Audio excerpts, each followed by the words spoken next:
नमस्कार दोस्तों, आज हम बात करेंगे लेखकों के दायित्व की, उनकी जिम्मेदारी की। रचनाकार जो हैं और खास करके डोगरी के रचनाकार, क्योंकि डोगरी अब संविधान के 8वें शेड्यूल में है। 8वें शेड्यूल में ये 2003 को आई। काफी स्ट्रगल इसके लिए लेखकों ने, सभी लोगों ने काफी जोर लगाया, स्ट्रगल की। 12 साल लगातार स्ट्रगल करने के बाद, और पूरा जो लोग इसमें शामिल थे, चाहे वो सियासी थे, चाहे आम लोग थे, चाहे दूसरे थे, और लेकिन कहा मतलब जो लेखक थे उनका इनिशिएटिव था। तो जब लेखकों का इनिशिएटिव था और सभी लोगों ने साथ दिया, भाषा 8वें शेड्यूल में आ गई। तो अब उन लेखकों की जो सारे के सारे डोगरी में लिख रहे हैं, उनकी क्या जिम्मेदारी बनती है, इस बारे में हम बात करेंगे। और बात करेंगे हम डोगरी के जाने माने लेखक पद्मश्री डॉक्टर जितेंद्र उधमपुरी जी से। डॉक्टर साहब, आपका स्वागत है।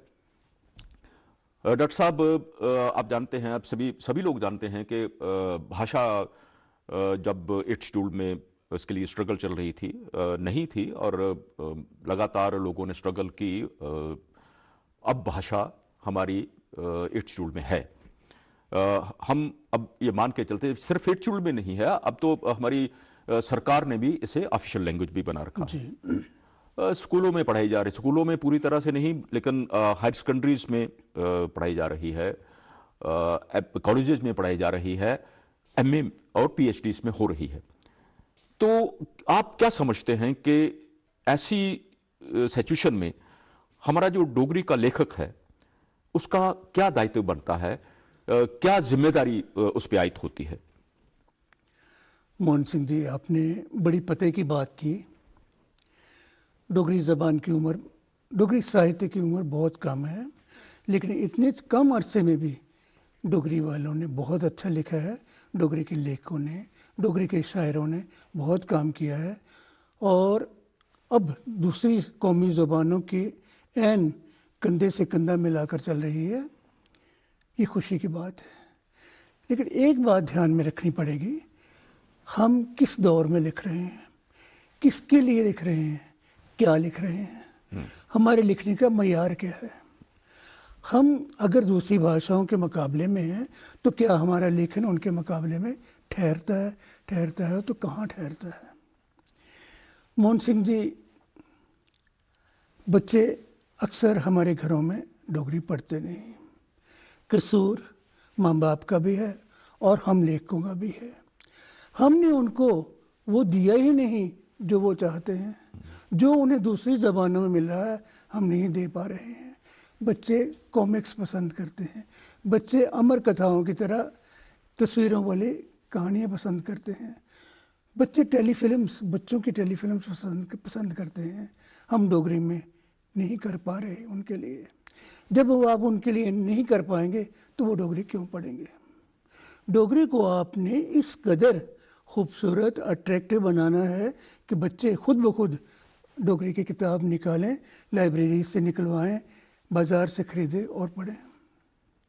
जब तक ये नहीं होगा, बच्चों को आप मजबूर नहीं करेंगे। डॉक्टर साहब, एक दूसरी बात, थोड़ी सी बात, हम अपने घरों में बच्चों के साथ, गांव में भी अगर आप दूर दराज गांव में भी जाएंगे तो माँ बाप की कोशिश होती है, चाहे वो टूटी फूटी हिंदी बोलें, टूटी फूटी उर्दू बोलें, लेकिन हिंदी या उर्दू में बात करेंगे बच्चों के साथ, जो नहीं होना चाहिए।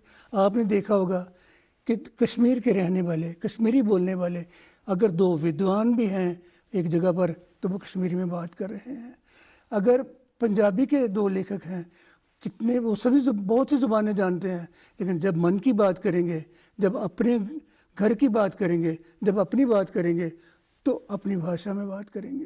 डॉक्टर साहब, क्या आप इस बारे में कभी सोचा या इस पे विचार किया कि ऐसा क्यों है कि यहाँ डुग्गर में ही, या डोगरी भाषी जो क्षेत्र है उसी में ऐसा क्यों है कि वो अपनी जुबान ना बोल के दूसरी जुबान बोलने की कोशिश करते हैं, अपनी मातृभाषा ना बोल के? जी, ऐसा क्यों है?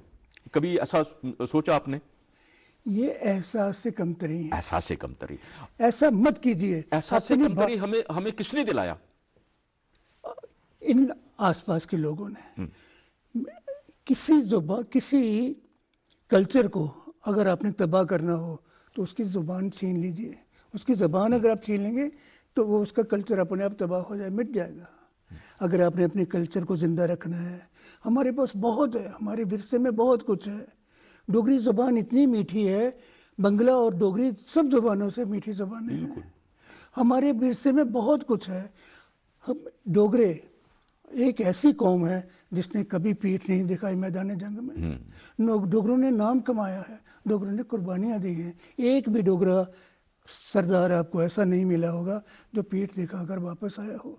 डोगरों के पास पहाड़ी चित्रकला है। दुनिया की कोई आर्ट गैलरी नहीं है मोहन सिंह जी जहां आपको गुलेर, चंबा, कांगड़ा, जम्मू, पुंछ कलम के नमूने न मिले। हमें फख्र करना चाहिए, ये हमारी विरसा है, ये हमारा विरसा है।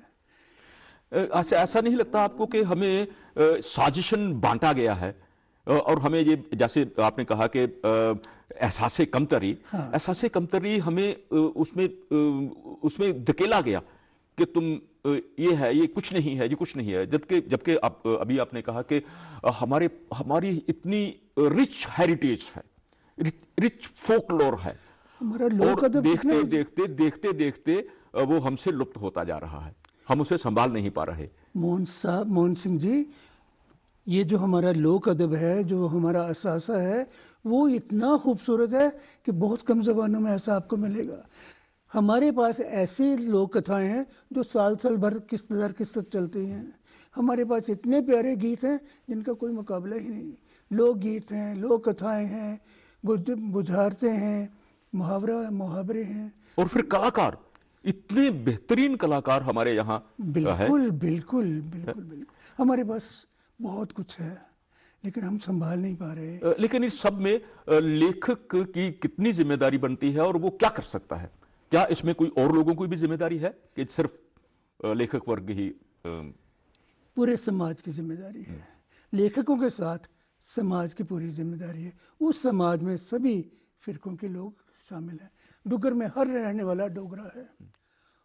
ये सब डोगरों की जिम्मेदारी। देखिए, जैसा अभी आपने कहा, पहले कहा कि कॉमिक्स नहीं है दूसरी, और आज तो डिजिटल दौर है, अब तो वो कार्टून कल्चर आ गया है बच्चों में। तो ये सब करने के लिए आप जानते हैं इसके लिए सरमाए की जरूरत हुई। तो सरमाया तो लेखकों के पास नहीं है, किसी भी लेखक के पास नहीं होता है। दुनिया के जितने भी लेखक हैं, हो सकता है वेस्ट में कुछ लोगों के पास बहुत पैसा हो, कुछ लोग ऑप्शन हो सकते हैं, अदरवाइज नहीं। जो इसके लिए अर्थ शास्त्र जो है, जो माली जो इमदाद है, वो करेगा। वो कौन करेगा? वो करे या तो सरकार या फिर जो धनिया है। मोहन सिंह जी, मैं एक छोटी सी बात कहूंगा, उससे भी ज्यादा जरूरत जज्बे की है। अगर आप में जज्बा है, प्रेमचंद जी कौन से बड़े अमीर थे? बिल्कुल बिल्कुल सही। अगर आप में जज्बा है, एक मिनट, मुंशी प्रेमचंद और भारतेंदु की मिसाल जो है वो बिरली है। वो बहुत कम लोग होते हैं, भारतेंदु जैसे या मुंशी प्रेमचंद जैसे, जो पूरा अपना घर फूंक तमाशा देखते हैं। मोहन सिंह जी, मैं छोटी सी मिसाल दूंगा। जब मैंने एकेडमी ज्वाइन की, ये बात 1976 की है ना, 1970 की है। 6 साल में एकेडमी में रहा। हम लोग हर शाम को कभी किसी गांव में, कभी किसी गांव में मुशायरे को ले निकल जाते थे। मुशायरे करते थे, नाटक करते थे, लोक नाटकों पर जोर देते थे। कहाँ गया वो जज्बा? ये वो जज्बा नहीं है। ये और जिम्मेदारी एकेडमी की भी है, जिम्मेदारी संस्थाओं की भी है, इनके अलावा आम आदमी की जिम्मेदारी भी है। मैं कहूँगा हर डोगरे की जिम्मेदारी है कि अपनी डोगरी की खातिर पूरे जज्बे से काम करें, पूरी सेक्रीफाइस से काम करें। और जो जुबान है तो आपका कल्चर है, कल्चर है तो आप हैं। बिल्कुल बिल्कुल बिल्कुल, हमारी शनाख्त उससे जुड़ी हुई है। जी बिल्कुल। और इसके लिए लेखकों की जिम्मेदारी जो है, जैसे आपने कहा, लेखकों की जो रचनाकार हैं उनकी जिम्मेदारी तो बनती ही है कि वो काम करें, और सिर्फ काम ना करें, वो लोगों को कोई ठीक राह भी दिखाएं। बिल्कुल। ठीक है, लेकिन उनके साथ साथ जो क्योंकि हम जितना बिगाड़ कर चुके हैं, चाहे किसी कारण भी किया हो, जी जी। हमारी जो नई जनरेशन है उसको हम अपने से दूर जो हमने कर रखा है, उसे कैसे, किस तरह से पूरी तरह से इन्वॉल्व किया जाए कि वो अपने आप पे फख्र करें कि हम डोगरे हैं और हमें डोगरी बोलनी चाहिए, हमें डोगरी में काम करना चाहिए। इसके लिए कुछ। जिस तरह से कि बंगाली तन मन धन से बंगाली है, कश्मीरी अपनी जुबान की तरह के लिए हर कुर्बानी देने को तैयार है। उर्दू वाले जी जान से उर्दू लिख रहे हैं, और उर्दू खूबसूरत उर्दू लिख रहे हैं। आप देखिए, अगर आप कुछ लिख रहे हैं, आपके पास कितना साहित्य ऐसा जो टिकाऊ साहित्य है, कितनी रचनाएं ऐसी हैं जिन्हें आप क्लासिक्स कह सकते हैं। कर्नल शिवनाथ जी अपनी इतिहास में लिखते हैं कि डोगरी में अभी तक एक भी किताब ऐसी नहीं है जिसे हम क्लासिक्स की कैटेगरी में रख पाए। तो एक तो हमें अपना मयार ऊंचा करना होगा, दूसरा लोगों में ये डालना होगा। मैंने एक बात पहले ही कही कि अगर डोगरी है तो आपका कल्चर है, आपका कल्चर है तो आप हैं। आपकी अपने कल्चर को संभालिए, अपनी जुबान में खूबसूरत लिखिए, बच्चों को रागिब कीजिए इस तरफ, बच्चों का ध्यान इस तरफ। देखिए डॉक्टर साहब, मुझे लगता है कि जैसे आपने पहले भी कहा कि शुरुआती दौर में और उसके बाद भी काफ़ी अरसा तक गांव-गांव में जाना, मुशायरे, गोष्ठियाँ, छोटी मोटी इस तरह की करना कि लोग इन्वॉल्व हों, नाटक करने लोग इन्वॉल्व हों। उसके बाद भी ऐसा हुआ है, लेकिन जो जैसे तारा स्मैलपुरी जैसे आपने उनके साथ सर्विस भी की है, जो उनके पास बात थी, जो हास्य और व्यंग और एक मैसेज उसमें अपनी कविता के मार्फत, वो, और जैसे बसंत राम बसंत या मोहनलाल सपोलिया या मधुकर या दीनूभाई पंत जो कविता जब करते थे तो सुनने वाले उसके नशे में घर जाते थे। बिल्कुल सही है। उन कविताओं का नशा तारी रहता था। आज शायद हम पब्लिक से, लोगों से कट चुके हैं। और ये कारण भी मुझे लगता है कि शायद आप मुझसे इत्तेफाक करेंगे कि ये कारण भी है। इसे भी हमें रिवाइव करना चाहिए अपने आप को, अपने। मैं यकीनन इत्तेफाक करूंगा। आप बिल्कुल सही कह रहे हैं। हम अपने समाज से कट रहे हैं। उस लिटरेचर का कोई फायदा नहीं, साहित्य का कोई फायदा नहीं अगर हम अपने समाज से कट जाएं। हम किसके लिए जी रहे हैं? हम खुद लेखक खुद एक समाज का हिस्सा है। जी डॉक्टर साहब, आपने जो इस बात को लेके, इस चर्चा को लेके जो प्रश्न उठाए हैं, वो बहुत ही उन पे सोचने, उन पे विचार करने की जरूरत है। और मुझे लगता है कि हमें इस पे सामूहिक तौर पे इकट्ठे बैठ के विचार करना चाहिए, ताकि भाषा जो है जन जन तक पहुंचे और लोगों का हम फख्र से कह सके कि हाँ जी, हम डोगरे हैं, हम सब डोगरी बोलते हैं। डॉक्टर साहब का बहुत बहुत शुक्रिया, बहुत बहुत शुक्रिया। आपका भी बहुत बहुत शुक्रिया।